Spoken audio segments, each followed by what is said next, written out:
and especially a lot of yarn and a lot of fabric. It's just years of collecting things to do the crafts that I love to do.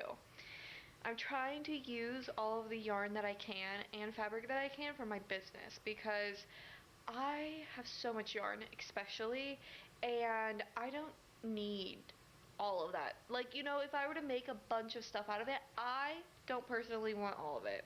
It's just a lot, and I need to find ways to use it. So if you have any ideas, leave them down in the comment section below. But I got the idea from Monica's Collective, Monica Razak. I'm literally watching one of her old videos on my TV right now. She's at Bryant Park right now, and you're like, oh my gosh, she's so successful. And then I started thinking, I was like, but where did she come from? Like, what did she start doing? And her candles look completely different than what, her candles look like now. She doesn't even do apparel anymore. I think she wants to get back into doing apparel, but she has, like, in this video, a whole entire apparel line. She has clay earrings that she's selling, like, and yeah, it's just crazy to see where people start and then where people end up. But because of her, I've decided I'm going to be using this fabric to make some pouches. This is a pouch that I designed. There would be a zipper right here. And then it also has like a handle connecting to it. I'll show it to you. We're in my bathroom now, but this is mine. I took all this jean. These were jeans that I was going to like repurpose anyways for other projects. So I pieced them all together, all of these different pieces, just cut them all out. And then I sewed them all together in a patchwork style. I took one of the, like literally the edge of jeans right here where it connects, like, this is like your side hem, right? So it connects that. I took that and I literally made that the handle. I also had this zipper. This was when I was in college, so this is a zipper that was donated to the school, so I just took that and I used it because it was like a perfect blue color. And I like this because I like when you open it up, I can like reach in here and it feels like I have more room. This is like a bunch of skincare stuff that I take for when I travel to go and see my boyfriend, but it's all unfinished in here, so I do get a little bit of flyaways, like, like some of these, but if I don't pull on them, I really don't. And so all this stuff just sits in here all the time, but I like that it's square and that I can fill it up a lot. Like, it fits a lot. When I pack this bad boy full, it's full. But it's really easy to like navigate because essentially when it's full, it turns into a box. So that's what I want to do with this fabric right here, because this is, I forget what this is called, I think it's fleece fabric, but it's very soft, and so it'd be durable to hold all of that stuff. And then I have some extra jean fabric too, from some upcycled jean projects that I've done that I would put to use for that. I don't think I would do the patchwork because working with the 3 different colors of jeans, they also had 3 different elastic, like, amounts in them. Like, one of them had like no elastic, one of them had a lot of elastic, and then another one was right in the middle. And so when you're sewing those together, it gets a little bit complicated. Like, some of those little strings that you saw inside of there were the elastic that was woven in that was actually coming out. Right now, I'm going to take all of this fabric right here and turn it into scrunchies. This is like a stretchy knit fabric that I have so much of because it was from a project in college, and I ended up getting way too much because it was one of my first projects that I didn't understand how much I really needed for projects. This was from a thrift store, literally probably Goodwill. You see, it ripped right here, which is a super easy fix, but it's really not my style anymore. But look at this print, it's so pretty, and I think turning this into a scrunchie would be so cool. This is another satin I have from, I was making Japanese knot bags, and this was my first prototype fabric that I used, so it's just a really shiny silver. And this is the prototype bag over here. It ended up being way too small for me, and this is all my scraps inside of there too, so I kept them all. And then I accidentally sewed that closed, and I was like, oh, you dum-dum, as you can see, yeah. So it was just my prototype, but I'm thinking of deconstructing this and then using this to make scrunchies as well.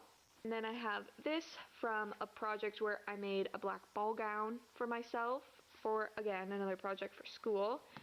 And this is the elastic that I have, this and some thicker ones too.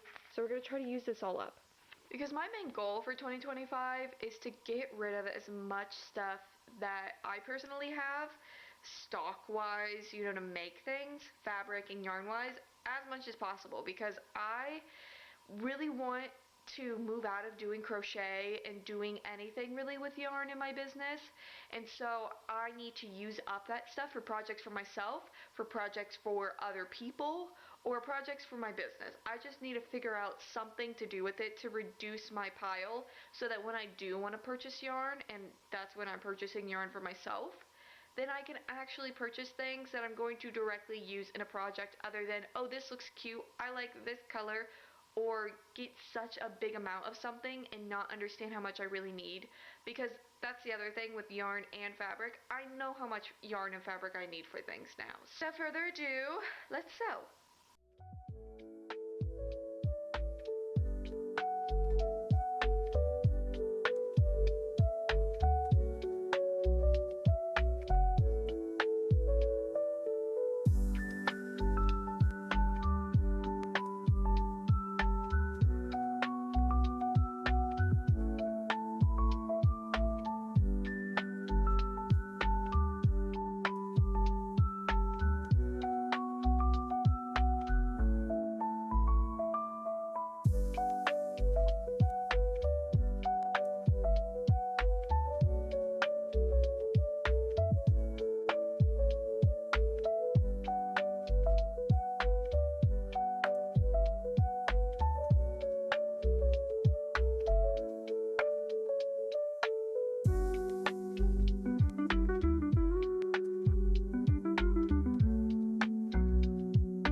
The storage ran out on my camera and my iPad is currently uploading a YouTube video right now, so here I am on my phone. But look, I made my first scrunchie. I definitely have to figure out a way to get a lot better at this. It looks really good, but if we look here right at like the stitching line, obviously I don't have every single thread color of everything I'm gonna do, and so I need to figure out a way to make that super seamless so you can't even tell that I've stitched it together, so it's literally just two pieces. And the only way I know how to do that is to like sew it together from the inside, but then how are you gonna flip it out? I just need to figure that out. Maybe it's a different technique of hand sewing it together. I think that it is, but I really wanted to cover up the stitching that I did to stitch in the elastic. And I stitched in the elastic on both sides, and I think that doing it by hand would be a little bit easier because I had to maneuver around all of the other fabric that was trying to come around. I think I want to make them a little bit bigger. Also bigger so you can put like more hair in it. Because the tutorial that I was following online, which is just like an article, it said put like 6 to 8 inches, so I put 7 inches in here. And I definitely think that if I want to put my hair up, okay, I put it up, I'll do it. I can't even put this up around my hair multiple times, which is what I normally do. Don't mind me watching Trixie Mattel in the background. So when I put my hair up, I normally do this. So there's one loop. This is another loop so that it will hang over, right? And I pull a little bit through. And then I twist this and I pull it over again. With this, I cannot even twist it. Like, it's just like stays there. And it feels pretty tight. But I know elastic over time is literally going to get worn out. And I'm afraid if I make it too big that it will be too big and then it won't sell because people will have to do it 3 times. They don't like that. I don't know. I'm normally used to doing it like 3 times. So I'm like scared, but it literally feels like my other ones when I do it 3 times. So, and it looks good and everything. I really like it. I think I'm gonna go forward with the scrunchie thing. So I am currently making the tablecloth for my shelf. This is what the shelf is looking like right now. It's gonna have these tablecloths. I need to cut them down a little bit more, but these were just made I made these probably 2 or 3 years ago. I got some jelly roll fabric, which is essentially like just like quilting stuff, and I sewed all of the strips together, and I made like 6 or 8 different of those because I want to make curtains. Didn't end up making curtains, so now I'm using it. But as you can see, you see all of those little orange tags behind some of them. That one and that one doesn't have it. Well, that is because those are the discounted candles. And this is what it says. These candles burn low and slow. Do not burn for more than 4 hours at a time. Each burn, take a cotton ball, paper towel, or any other absorbent cloth to remove a small amount of melted wax. If the candle is not staying lit when you relight it, repeat this process. And it's just to say that I used the wrong wick in these candles, and I need to sell them still, so they're at a discounted price. But I want every person to know, like, every candle that is like that, even down here, the extras are all labeled with it. You cannot miss it. It's also orange, so it draws you in. You pick up the candle, and then you're like, what is this thing attached? You look at the back, and you read it, and you decide whether or not you want that candle. I'm hoping to phase all of those candles out. Obviously, I want to sell them, but as I get all of my things in, my wicks and my labels and such, all of that in, then I'll be able to phase those discount candles out, and then they'll have a spot, or it'll be very clearly like, you don't only have to buy those scents in discount. But for right now, I'm cutting those big patches of fabric into the little strips, so I'll show you that process. So it's over here. I've just been cutting them to size, and I think I'm going to leave the edges raw, to be honest, just to make it as quick as possible, and they look really nice raw. I think it just gives it a little extra flair, and this, also having rainbow, even though it's not my color palette, it definitely draws people to that little corner booth that I'm going to have. Because it's very colorful, and then I'll also have lights, like little fairy lights on it that I got from the dollar store, so it will really make this pop, especially because, I don't know if you can tell, you kind of can, but it's like shiny.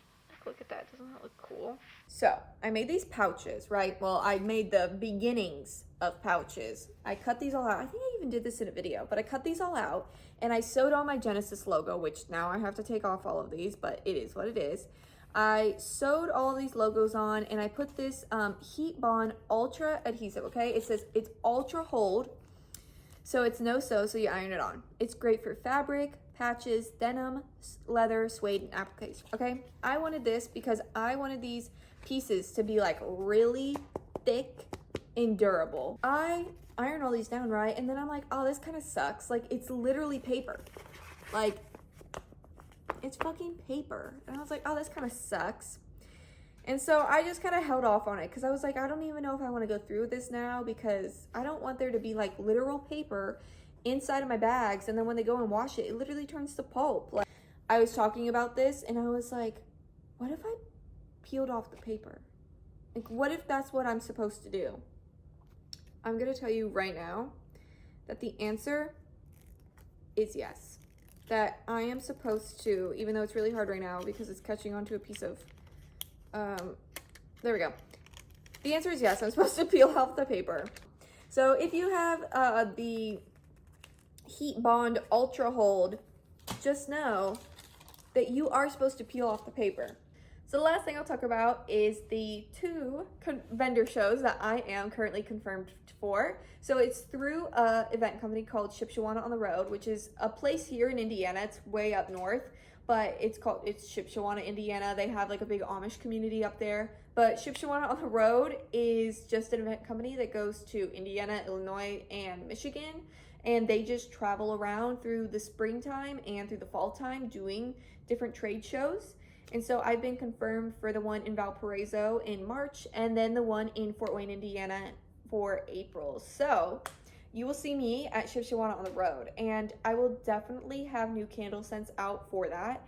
I think that they'll be exclusive for those two shows, and then if they do well at those shows, then afterwards I'll be releasing them online. Okay, hello, it is currently Wednesday. I think my last clip that I recorded was on, I want to say it was on Monday, so it's a couple days later. I just wanted to show you what I've done so far.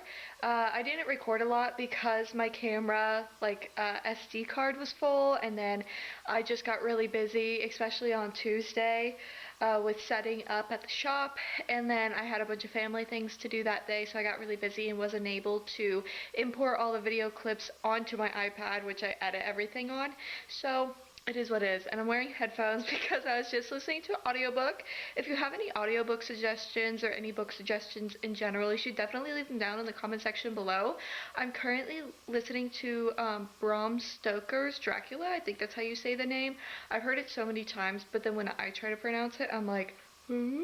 Anyways, I just wanted to show you what I've been working on and then get to setting up something new with my sewing machine. So this has been my work area. It is definitely very messy, so I'm going to clean that up today before I start working on anything. But as you can see, my sign is done. I think I recorded a little bit of the process of me putting the muslin on in the back, so I'm just going to quickly walk you through everything that I did here.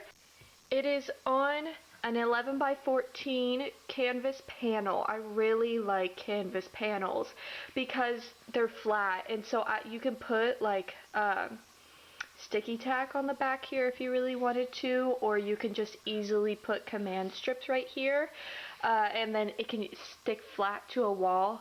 This is my favorite type of canvas. I just like that it's flat. I like that I'm able to easily move it, and I don't have to worry about, for some reason, if I'm using an X-Acto knife on the front, I don't ever have to worry about cutting all the way through. Here's the full sign. I absolutely love it, so let me talk through it a little bit. So the first layer is muslin. All I did was put down this Mod Podge. Does anyone else say that? Because I always said Mod Podge, like blending the two words together, but this is their matte Mod Podge because I want it to look like how the fabric actually does, which is matte. So the first layer I did of muslin, just like taking some scrap pieces of muslin from this and just ripping them up and cutting them in different ways. And then from there I put on these little cutout pieces. I used some excess fabric from some of my tablecloths that I used for my display up at Homespun Vibes. I just cut out little pieces of stars, like I cut out stars from that because I wanted them to have a little bit more color, and then I liked that sun, so I put it on there. And then down here I put like a butterfly piece, and then I ended up ripping that off because I didn't like it. After that I painted 3 or 4 different layers of, this is supposed to be a 4-leaf clover. These are just supposed to be some type of like fern to add more greenery, because I wanted to try to add all of my colors that I use. And so then I painted around the stars as well.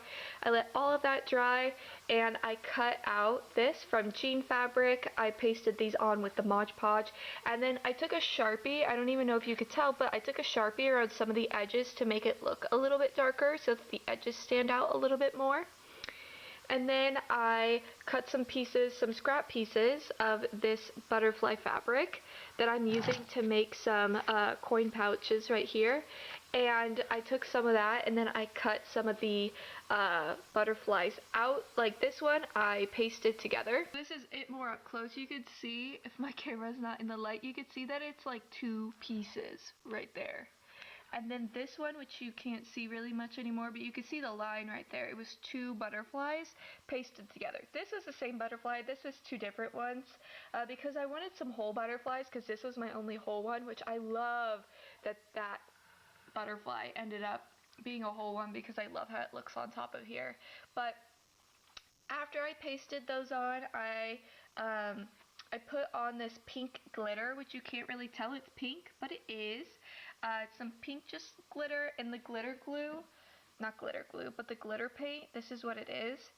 And I've had this for well over a year, and it is definitely very hard, but look how pretty it is. It just got really chunky, but it still stuck to all of the letters, so I placed that down at the bottom to have some fade, and then I wrote the word collective. I let everything dry, and then I took my stamp over here, and I stamped it all over. I tried to get solid ones, like this is a solid one. This one up here was kind of a solid one, and this one too, and then other ones I just like placed over because sometimes with this stamp that's what happens, and I like that look, especially some of these areas are like cutting off, like up there too.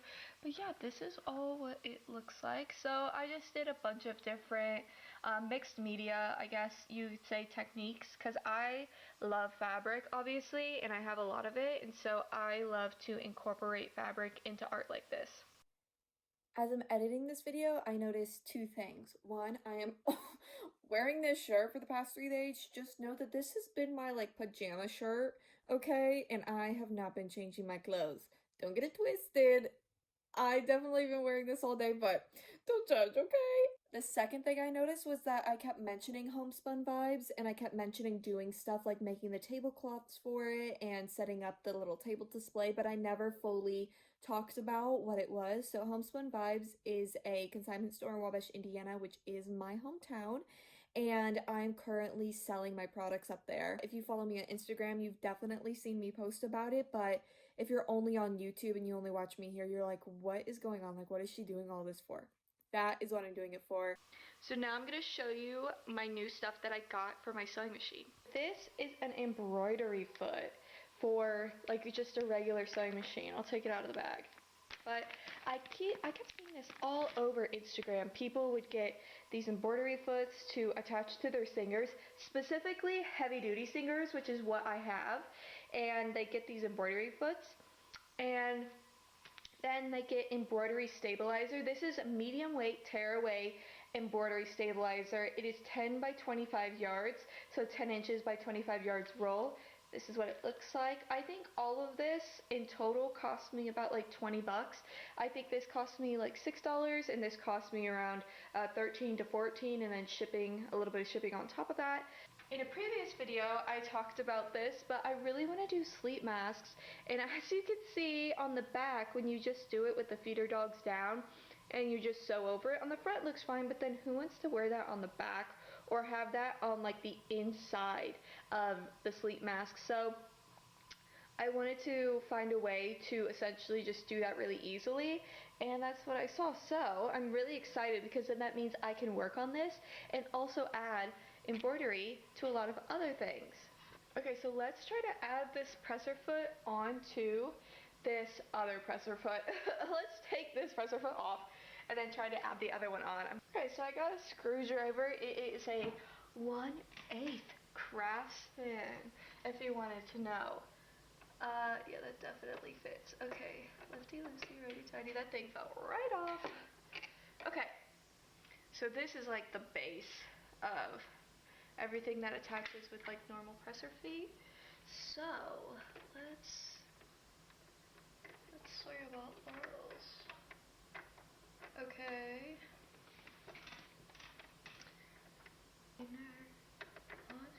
Okay, here we fucking go. Yes. Sometimes you just gotta work it. Okay, that's definitely tight on there. The only thing holding this new presser foot on is this big screw. This is just to get a closer view of everything. So this right here is that long middle piece that I showed in the beginning. This is the little piece that stuck out that I thought might go in a hole over here, but doesn't. So the only way, I'm gonna shut off the light so you can, yeah, there you go. You can see this a lot better. So again, this is that long piece. It's right above where the needle is screwed into, what secures the needle. The only thing holding this presser foot is this, ignore how my finger looks.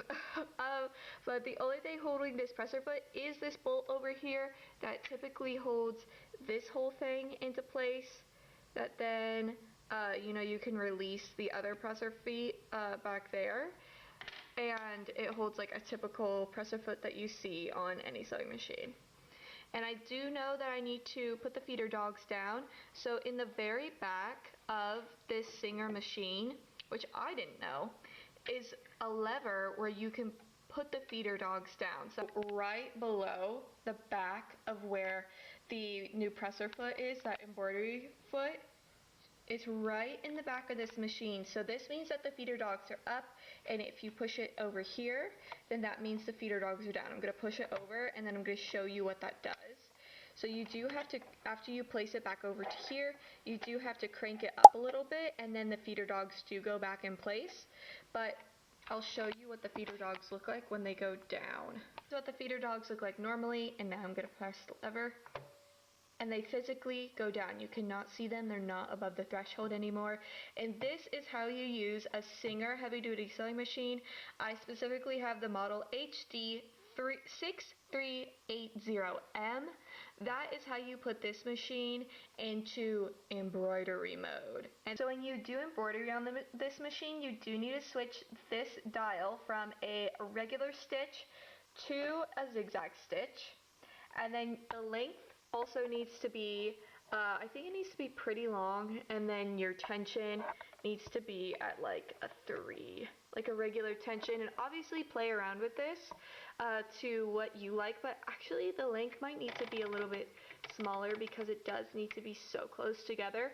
But again, like I said, just play around with everything, but I do know for sure that it does need to be at zigzag, because that is what typical embroidery machines do.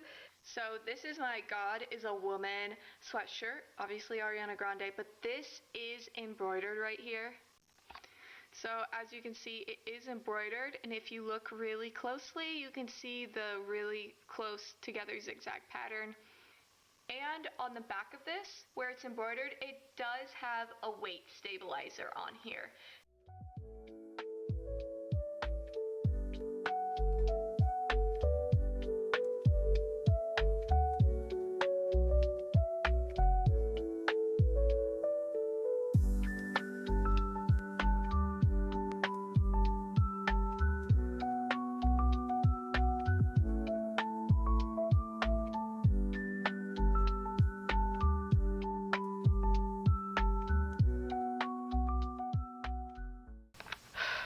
So I have finally gotten the wooden wicks from Makesy.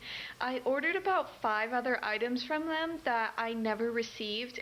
Sorry if you can hear my candle crackling in the background, but I did end up receiving everything in that order. It actually came a couple days later after that. This is filmed a couple weeks after that I'm finally finishing editing this video, but I did receive those. I forgot to say, but I am currently running a Valentine's Day sale, so it's the Strawberry Valentine Bundle. You get a strawberry shortcake candle, you get an I'm in Love bookmark, and 1 mystery pair of star muffs. So if that interests you, it's an $80 value for only $60. That is currently up on my website right now.